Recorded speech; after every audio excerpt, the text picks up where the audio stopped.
If you've ever wondered whether hypnosis can actually help with weight loss, you're not alone. A lot of people are curious about hypnosis, but they're also skeptical. Maybe you've even tried it before and thought, that didn't work for me.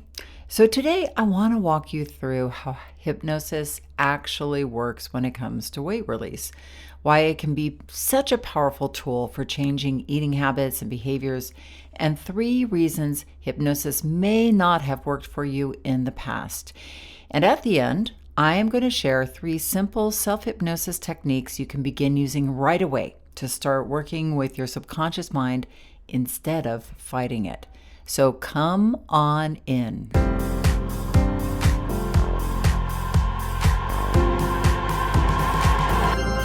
Did you know that our struggle with weight doesn't start with the food on your plate or get fixed in the gym? 80% of our weight struggle is mental. That's right. The key to unlocking long-term weight release and management begins in your mind. Hi there, I'm Rita Black. I'm a clinical hypnotherapist, weight loss expert, best-selling author, and the creator of the Shift Weight Mastery process. And not only have I helped thousands of people over the past 20 years achieve long-term weight mastery, I am also a former weight struggler, carb addict, and binge eater. And after 2 decades of failed diets and fad weight loss programs, I lost 40 pounds with the help of hypnosis. Not only did I release all that weight, I have kept it off for 25 years. Enter the Thin Thinking podcast, where you too will learn how to remove the mental roadblocks that keep you struggling. I'll give you the thin thinking tools, skills, and insights to help you develop the mindset you need, not only to achieve your ideal weight, but to stay there long term and live your best life. Sound good? Let's get started. Hello, hello, hello. Come on in. We have so much to talk about today. And welcome, new friends and loyal listeners. Thank you so much for being here. I just realized something myself the other day. This March marks the 5-year anniversary of the Thin Thinking podcast. Can you believe that? 5 years. It's a kindergartner. Some of those years flew by, and I'll be honest, a few of them dragged a little, but what an incredible journey it's been. Some of you know this, but some of you don't, that I started this podcast in my closet during the pandemic, which I think is where many podcasts began back then, tucked between coats and shoes, trying to get decent sound quality. And since then, it has grown into a global community of amazing listeners. Every week, I genuinely look forward to our conversations about health and weight management and how to show up for ourselves, especially on how to use our minds more impactfully for our goals and for our journey of long-term permanent weight mastery. And I feel deeply honored to be on that journey, walking side by side with you. So truly, thank you for listening and for being here. Now, a lot has changed in these 5 years too. When I started the podcast, my daughter had just begun her freshman year at Berkeley, and now she's deciding where she's going to do her master's degree. And it looks like it might be Athens, Georgia, that is, not Athens, Greece. And I have to crack up about Georgia because there's also a Rome in Georgia. Hey, if you're from Georgia, I kind of like it, so I'm not putting it down. But I'm just wondering what people were thinking back when they were naming cities. Did they run out of ideas, or were they just like, we just love Europe and especially the Mediterranean so much? And I guess Georgia maybe was kind of like the Mediterranean. But anyway, we are heading there this week to check out the campus. She got a full scholarship, so it looks like this one might be the contender.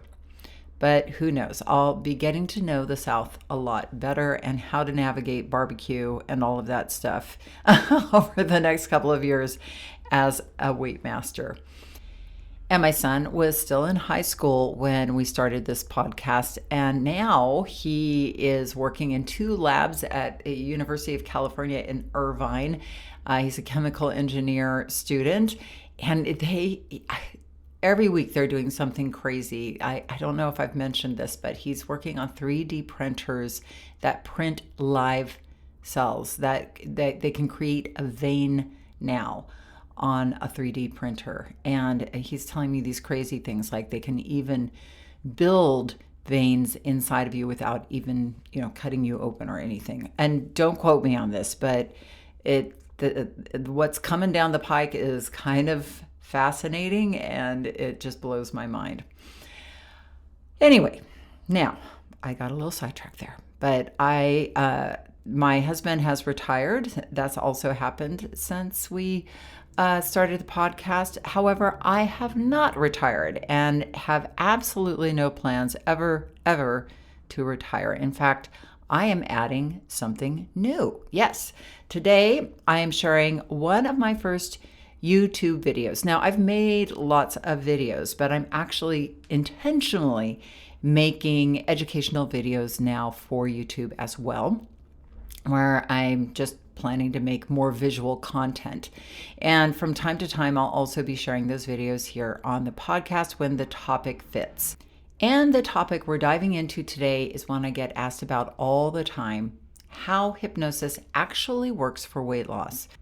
In this video, I actually explain how hypnosis works with the mind when it comes to weight release, 3 reasons hypnosis may not have worked for you in the past, and I share 3 powerful self-hypnosis techniques you can start using right away. The last technique in particular, the aversion technique, is a fun one that many of my clients find really helpful. Now, one quick note as you listen, in the video, I occasionally point to a visual diagram of the mind, a big circle representing the subconscious mind and the conscious mind, 12% and 88%, 88% being the subconscious. So if you hear me referencing that, just know I'm referring to that visual on the screen, but everything I explain should be clear as we go along. Now, before we jump in, I do want to remind you that I have some upcoming live masterclasses where we are going to dive even deeper into how to work with your mind for lasting weight release. So make sure you sign up for my free live masterclasses coming up March 25th, 26th, and 28th, 2026. Breakthrough the subconscious weight struggle roadblock so you can release weight confidently and long term. Boy, is that a mouthful. We are going to be talking about our powerful mind, how to use it more effectively to get past why we keep stopping and starting over again and stopping and starting over again. Why do we keep sabotaging ourselves? So we're going to dive into that, and we're also going to do a powerful weight release hypnosis session. So especially of those of you who have never done any sort of hypnosis, I think you're going to come and enjoy it and love it. So please sign up because the space is limited. The link is in the show notes or www.shiftweightmastery.com live. All right, let's dive in.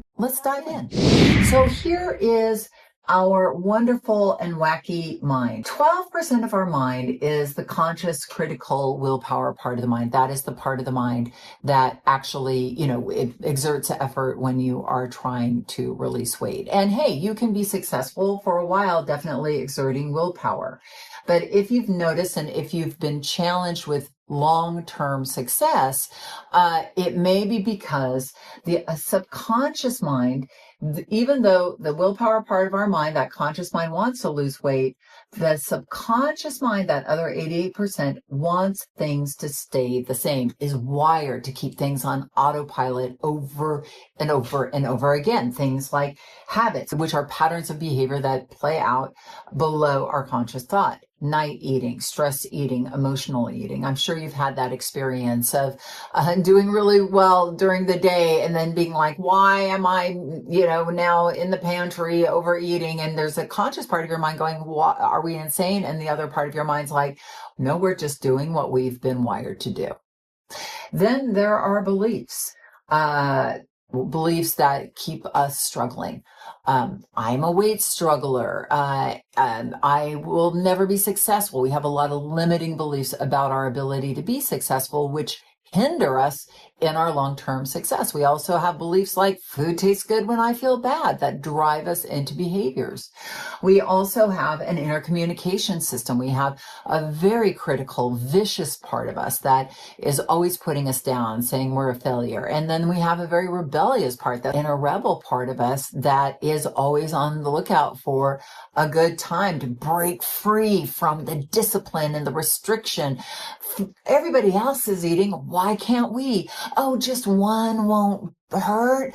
Come on, go for it. It's been a long day. You know that voice. So we have this inner communication system that is always perpetually pulling us this way and that way and making us feel chaotic and overwhelmed and like we're never going to be a success. And then we have our identity, this weight struggler identity that has us locked in. We all have different identities, but when we struggle with our weight, we tend to see ourselves as a weight struggler. So even any weight release attempt that we go on, we still know that we're not going to be successful because we are a weight struggler. Okay. So all of this is going on in our subconscious mind. It's incredibly powerful. And from birth until we're in our 20s, everything our parents, teachers, life experiences get imprinted on our subconscious. And then it kind of gets locked in somewhere in our 20s because we have this critical filter system that develops that is really filtering out any external stimulus that it doesn't deem important. And all the things that are on autopilot just keep playing out over and over again. So that is why you can be dieting up here and doing everything right, and then we still get pulled in again and again into the old thoughts, the old patterns, the old beliefs that keep us struggling. So how is hypnosis helpful in this situation? So in the state of hypnosis, not magic, not voodoo, but it is a relaxed state that relaxes the critical filter. So suggestions can be given. They pass through the conscious mind. So you need to consciously want the change. Like I said, you cannot be made to do anything that you don't want to do, right? But in those relaxed state of hypnosis, we can make shifts in your habits, your beliefs, the way you communicate with yourself, and most importantly, your identity, so that you can get 100% of your mind working with you towards your weight management goals. Now let's look a little more deeply into what hypnosis is and what it is not. Trance states aren't new. Humans have been using them forever. Prayer, chanting, rituals, mantras, even getting lost in music or lost in watching a fire, those are all natural trance states. What we now call clinical hypnosis started becoming more formalized in modern medicine in the 1900s. And by the 1950s, it was officially recognized by the American Medical Association. Today, hypnosis is used in medical and therapeutic settings, dentistry, surgical prep, pain management, sports performance, anxiety, and habit change. So this isn't fringe. It isn't new. It's actually something your brain already knows how to do. So when I started my practice 20 years ago, people would be very concerned calling, if I do hypnosis with you, are you going to make me bark like a dog or cluck like a duck? Or are you going to hypnotize me and take all my money? And I was like, if I was that powerful, my husband would pick up his socks. And he doesn't, by the way. But if you want the change, I can help you use your mind to make that change. Hypnosis is not just mind control. It is getting access to your subconscious mind, and you are making the changes.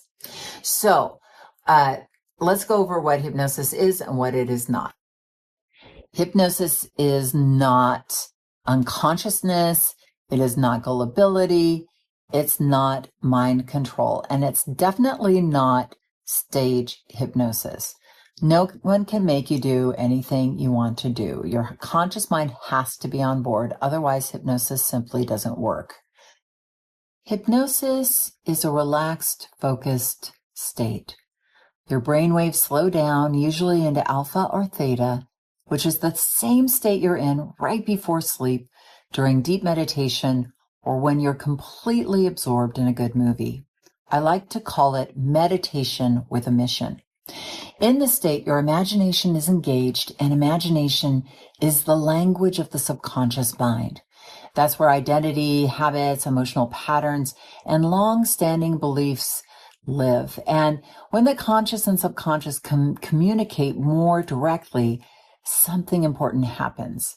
Old struggle patterns can loosen, and new, more supportive ones can take root and change at a much more rapid pace.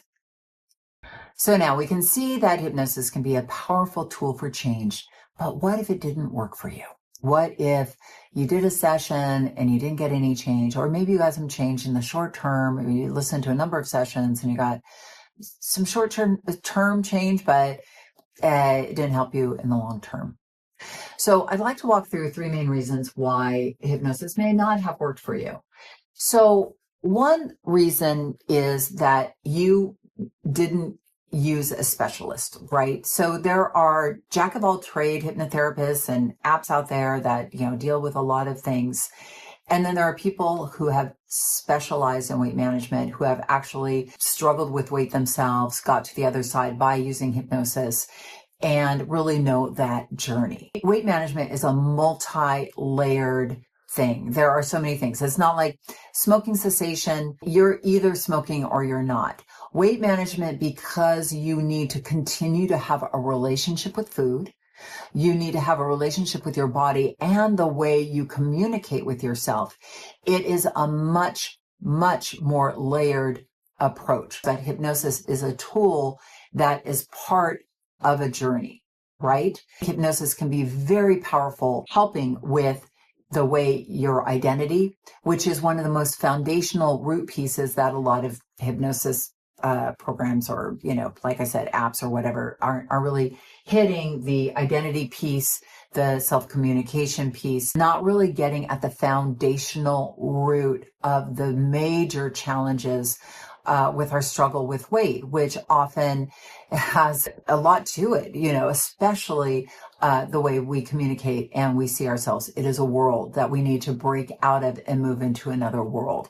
So you need a complete reframe of that, and you need someone who understands that to move you forward in that way. Okay. So just saying, like, if it didn't work, or you did some sessions and it was helpful in the short term, it may be that the foundational root wasn't addressed.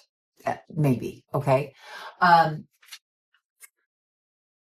And yeah, you went to a few sessions. I'm always intrigued by the fact that we human beings go on hundreds of diets. I certainly know I went on, did millions of diets when I was struggling with my weight. But they'll do one hypnosis session and it isn't helpful for them. And then they'll be like, well, hypnosis didn't work for me. And then go try another diet, even though dieting hasn't worked. You know what I mean? And I don't mean any disservice, but I'm just saying, let's do a little reframe there, and just understand that hypnosis is a tool.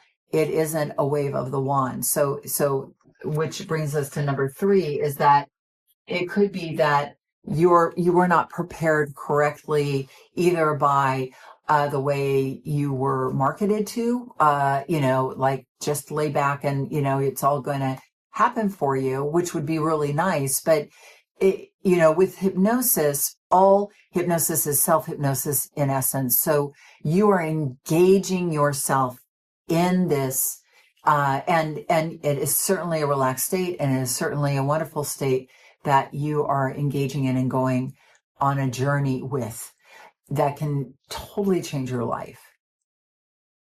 Really powerful.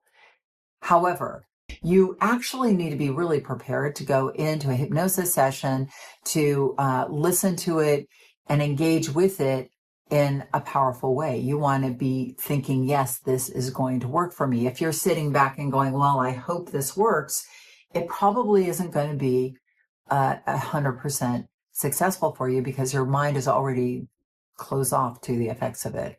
I hope that makes sense. So if it hasn't worked for you before, don't give up on it. I think it can be a very powerful tool. And here is the thing.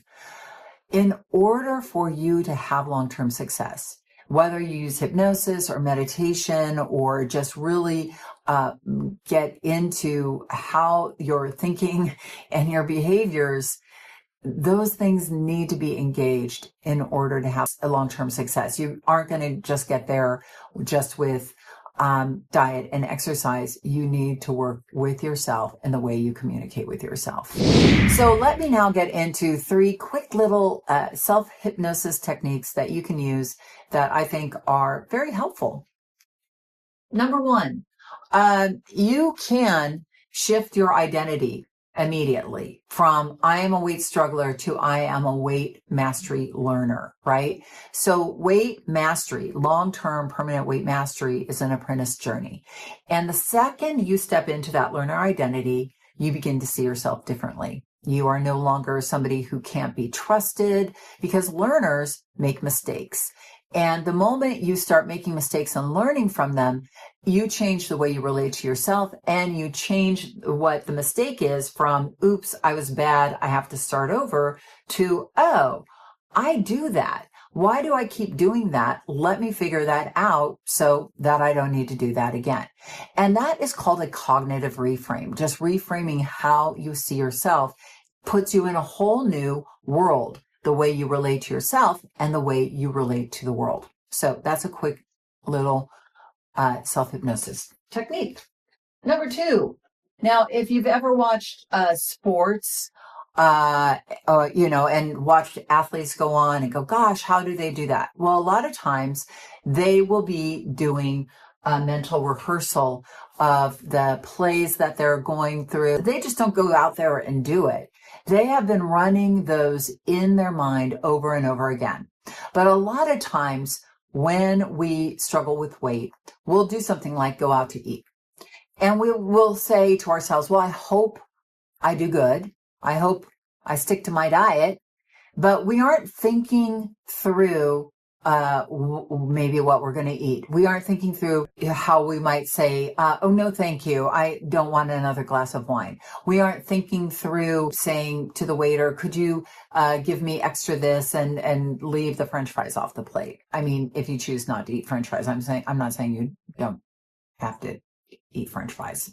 But what I am saying is that if once you get to a situation where you are in the habit of doing things that you don't want to do, what you want to do is not show up to that situation and hope you're going to do something different. You won't. What you do want to do is you want to practice that situation in your mind maybe 3, 4, 5 times before you do it. And you're leveraging your brain power. You're imagining and you're getting that feeling into your body of how it will feel to leave the restaurant feeling light and lean. How it will feel to say, no, thank you. I'm good with 1 glass of wine to the waiter, right? So when you get that in your body, got to get it in your body by practicing it in your mind and engaging the feelings and the emotions, then your brain is engaged as if it was already there doing it over and over again. So athletes do this, and so can you. Practice mentally the things that get you tripped up ahead of time and see yourself doing it the way you want it to happen for you. And not only are you practicing, but often we know what we don't want to do, but we're like, what do I want to do? It makes you think it through. Very powerful. So there you go, mental rehearsal. Third thing, aversion techniques. Everybody loves a good aversion technique. So here are a couple of them. And they're really gross. So if you don't want to be triggered or, they aren't that gross, but they're gross enough. If you don't want to be grossed out, then don't watch anymore.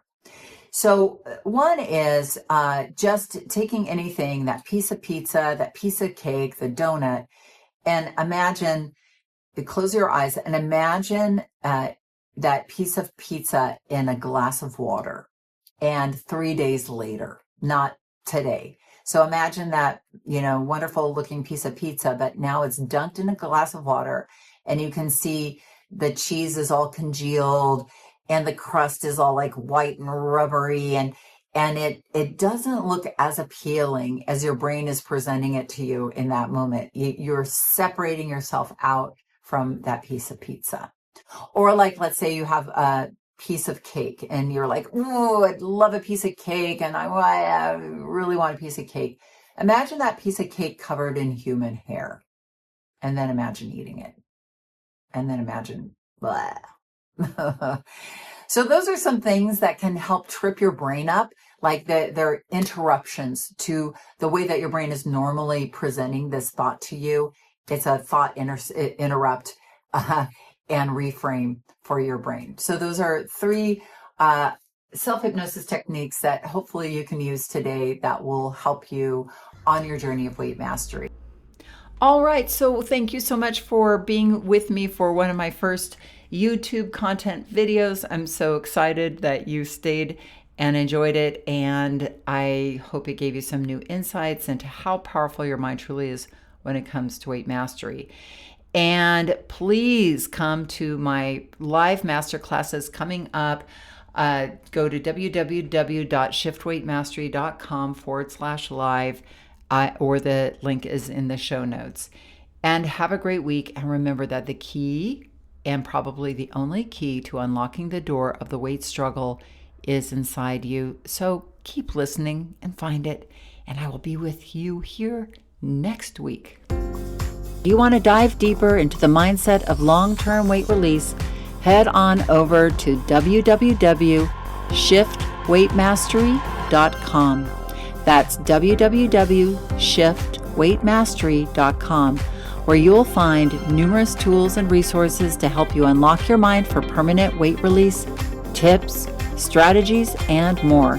And be sure to check the show notes to learn more about my book, From Fat to Thin Thinking: Unlock Your Mind for Permanent Weight Loss.